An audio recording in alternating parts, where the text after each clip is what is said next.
I was in church ever since I was a baby. It's like when you're born, yeah, to be a Christianity. Yeah, we studied. We were I was a Seventh-day Adventist. That's what my family is. They worship on Saturday. Oh, Saturday! It's not Sunday. No, the typical one. They believe that Saturday is the seventh day. Oh, okay. And that would be the day that the Lord supposedly rested, and they call it Seventh-day Adventist. Okay, so you guys go to church on Saturday. Yeah. And then you guys do anything on Sunday?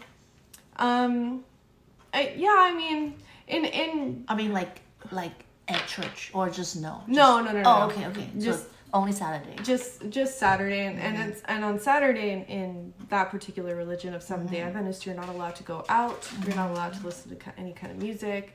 And okay. Sorry, my pet. But yeah, you're mainly just supposed to be staying at home and studying the Bible. Like on Saturday. On Saturday.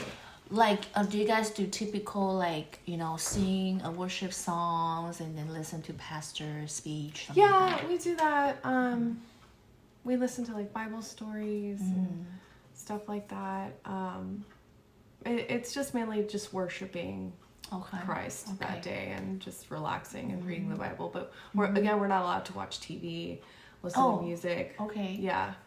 Okay. Pretty much. Okay. And then during that time, when you're assisting, how do you feel about the church life? You're okay? I had a lot of questions on the religion. Questions that not even the pastor could answer me. Oh, okay. Yeah, it was more or less Christianity as a whole. They don't like critical thinking.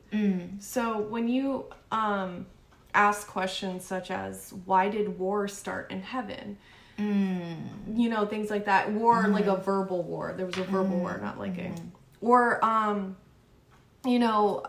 if God knew everything and knows when we're going to die and knows about our life, why did he put Eve in a position for her to, bite the apple or bite the fruit, if you will? If he already knew that she was going to mess up.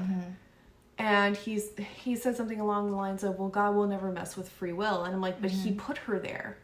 Why did he put her there? Those are really good questions. Yeah. Because you're thinking, that's a good question. It's just thoughts like that. And, it finally came down to a point where I wasn't really getting my questions answered. And it just didn't resonate with me, spiritually. Yeah, because I kind of understand, because I grew up church in California too, in the youth group. And some church, they are very traditional. For example, some other church, you cannot drink coffee, or you just have to follow the principle. There's no, just don't ask why, just follow. Yeah, there's a lot of rules, especially with Seventh-day Adventists. We're not allowed to eat pork. They feel like it's a sin to eat pork because pig is the dirtiest animal. Right. Yeah. They have just certain rules with that. And then I went visit one of the church, and then they say we cannot drink coffee. Interesting. Coffee. We church, we don't drink coffee, so you cannot invite them to church. Oh wow, that's. Because one time I said, "Oh, let's go get coffee." And did they say why? It's just a law. It's just a rule. You have to follow. Nobody. Even in the Old Testament, you're not allowed to wear mixed colors. And it was supposedly a sin to cut your own hair. Right. It's all these ridiculous rules and things that were not only controversial in the Bible, but hypocritical at that, and very misogynistic against women. And there was just things in the Bible that I was very against, and I just didn't like it. The fact that God had to kill off the firstborn son. Yeah. And just wiping the entire world, killing the entire world. And right. I'm not sure if I'm supposed to be saying words like that, but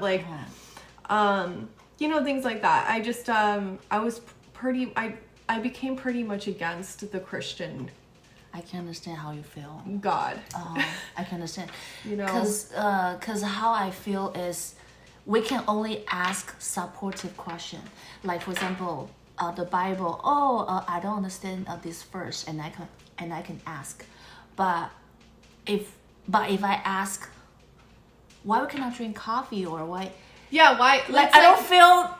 I feel the pressure to ask that. But and then like half of their answers doesn't really answer your question. It's just, it's all in God's plan. That's like their general answer. And like when it came down to me being too critical or too, you know, analytic, like analyzing what was going on in the Bible. They would say like, why are you doubting God? You're doubting him and his belief, and that's a sin. You know, like it didn't become, it wasn't a conversation anymore. Right. You know, because you're just curious, like in a neutral way. Like you're just curious. Like, I mean, children, especially me being like a young girl, I was like, just why this, why that, why did God kill babies? I don't know. Like, that's so weird. We're supposed to be his children, and yet he's using babies to, that doesn't make any sense to me. And then not to mention the Bible would only talk about one specific population. Didn't talk about the French or anything like that. There was no other like people in there. It would like have subtle references here and there, but it was mainly one population. And that's like the Jews, the Egyptians. That's pretty much it. Like, I mean, where's the rest of the world? Where's China? Where's, you know, it was just, there was just things like that of that nature anyways that I would just ask. And because I remember, like, because I grew up at the local church here, and then even though I have a lot of questions, but the atmosphere, it's just like, you don't feel comfortable. You don't. It's like a cult. It's like, it's literally, it's just so weird. It's kind of scary and intimidating to ask these kind of questions, and then you get all these like fanatics, like I call them Bible thumpers, coming at you, like, you know, you know. And then during that time, I was in the Christian and have many friends there, and then I was also in the college here, and then my term paper is related to topic about the gay and then a lesbian. Oh yes. And I kind of brought up this topic to my Christian friend, and then they gave me the response very unfriendly and very against. Against. So during that time, I was like my brain was very confused. Like, okay, so Christian, the church against the same-sex marriage, but they have their reasons. Reasons, and so, I mean, in the Bible, it does specifically say that, you know, being gay or, you know, of that nature, it is a sin. But yet they have a Bible written by King James, and he was a homosexual. And I don't understand that. I don't get that at all. And it's just there's just a lot of, this is why I'm not a Christian, and I stopped. I legitimately gave Christianity a chance twice. Twice. I totally understand you. But I was back and forth in between there practicing witchcraft. And in that, I found my own spirituality.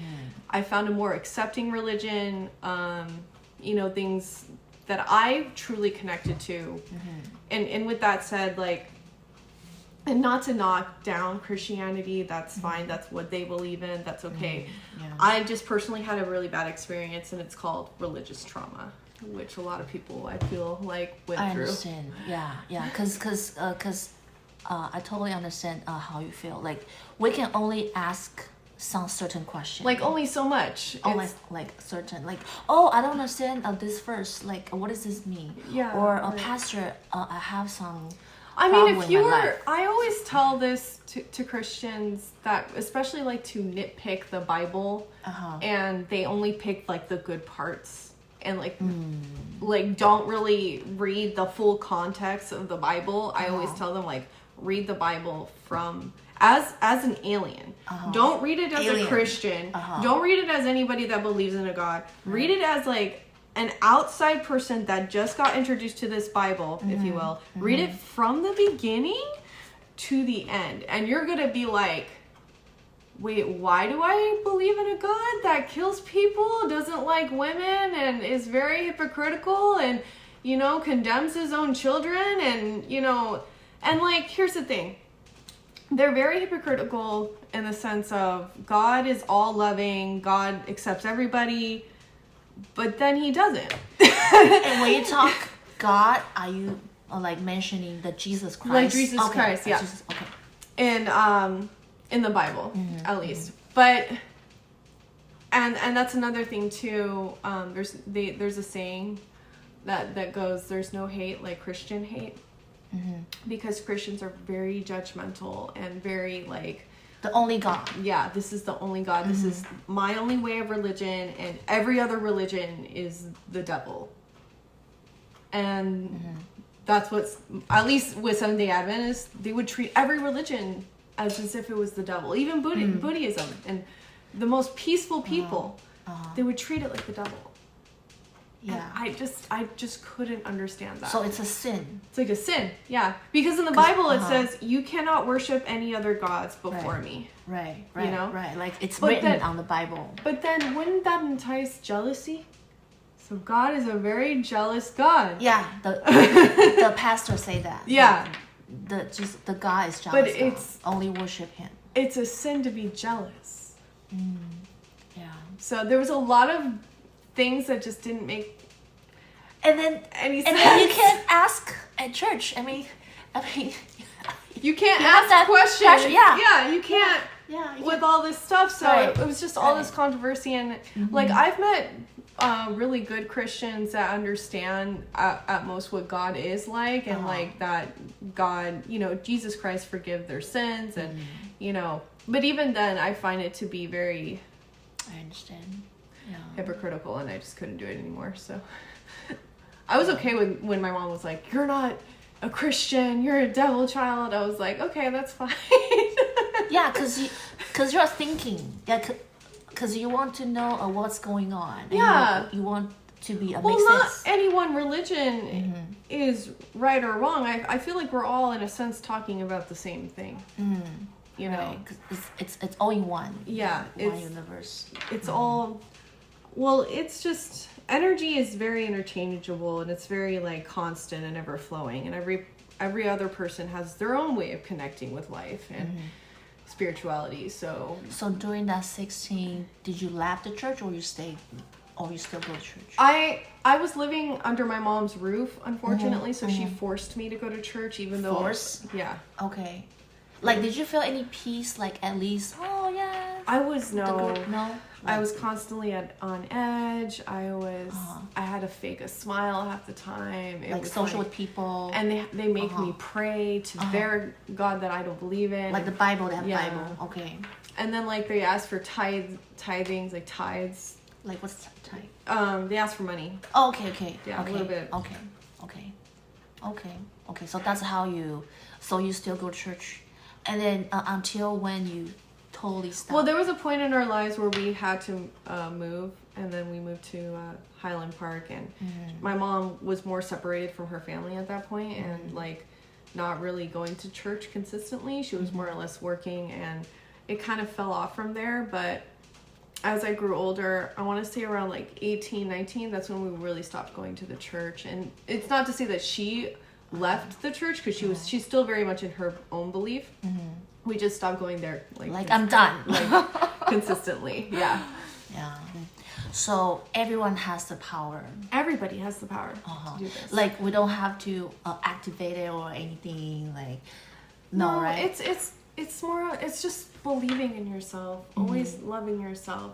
The soul is a powerful thing, and when you understand what the soul is and how it connects to other people, you know, we are really powerful beings. We have innate nature to pick up on things and instincts that we need to believe within ourselves.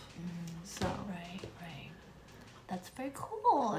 It's very honored, and it feels great to talk with you. And then thank you for your time. Yeah, thank you for having me. I enjoy talking about this. Yeah. thank you for watching, and then thank you for coming here, and then we share some our thought, and thank you for showing some knowledge and information. Okay. All right. Awesome. Good to see you guys. Bye. Bye-bye. Thanks so much.